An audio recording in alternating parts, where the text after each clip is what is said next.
Bonjour à tous, nous allons continuer avec les classes. Donc on a vu qu'on pouvait attribuer des valeurs à notre objet 4 quarts une fois qu'il avait été instancié.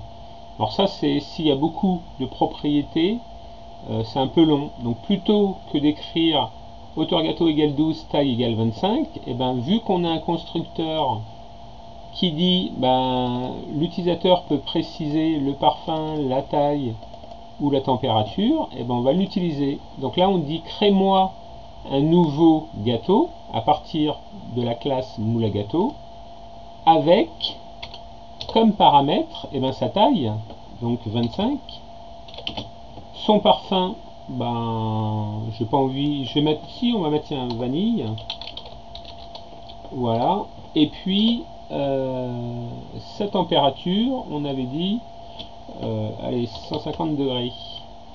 Voilà, donc ça nous évite ces deux lignes et c'est plus élégant comme ça. Donc je peux faire F5, il compile, il exécute et tout fonctionne bien. Donc ensuite on peut voir que l'utilisateur il va passer des variables au constructeur de la classe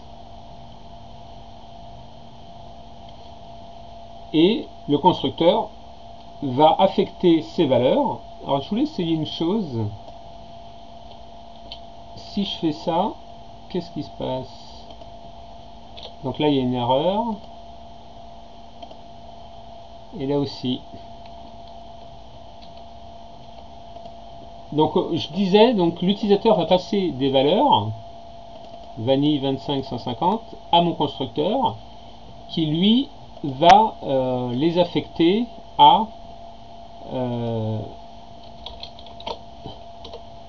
mes variables membres de ma classe. Mais imaginons que l'utilisateur fasse une erreur. Donc on va faire une erreur. Ici il dit ma taille va être de moins 25, moins 2 cm. Si je compile, ça fonctionne. Si j'exécute,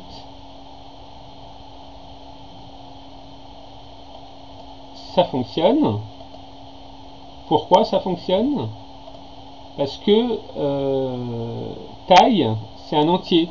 Et un entier, par défaut, il est signé, il va de moins 65 535 à plus 65 535.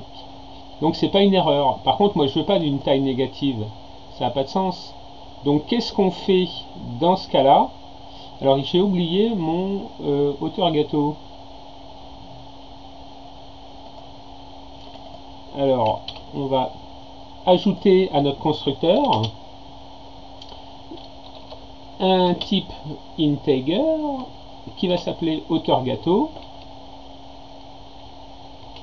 qui va avoir une valeur par défaut de 3 cm. Et donc on dit 10 hauteur gâteau en minuscule, la variable membre est égale à hauteur gâteau, la variable locale. Voilà. Mais moi ce que je veux, c'est que si ma hauteur gâteau est négative, de refuser. Et c'est cette façon d'écrire ma méthode qui va me permettre de dire moi je veux bien setter la variable locale à ma valeur, mais uniquement si ma valeur est positive. Donc là on peut mettre du code en disant if value inférieur ou égal à 0, dans ce cas là hauteur valeur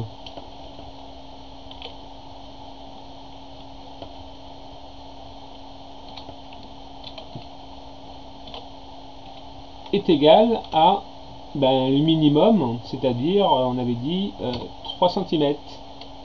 Et sinon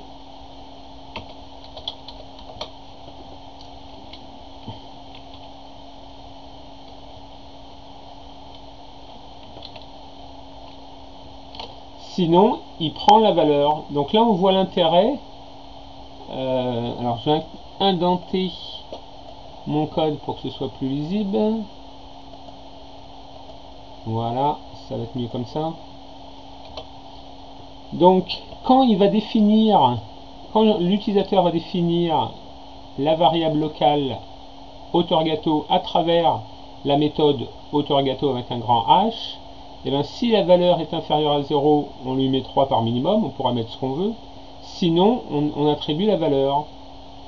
Donc maintenant, je retourne dans ma classe. J'essaye, alors il faut que je rajoute un élément, parce que au début j'ai ma taille, après j'ai mon parfum, après j'ai ma température, et en dernier j'ai ma hauteur gâteau, qui va être 5 cm. Alors on va mettre -5, tiens. On va voir si ça fonctionne. Et normalement ça ne devrait pas poser de problème.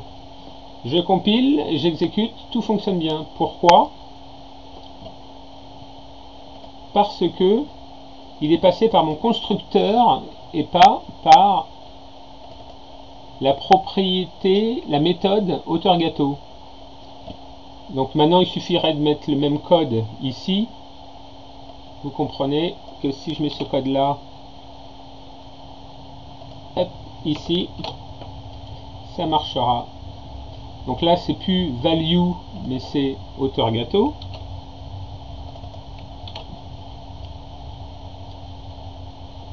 Et là de la même façon. Alors vous voyez AuthorGâteau égale AuthorGâteau, il ne sait pas de quoi on parle. Donc il faut préciser que la variable locale est égale à la variable. Voilà. Et là je crois que j'ai dépassé mon temps.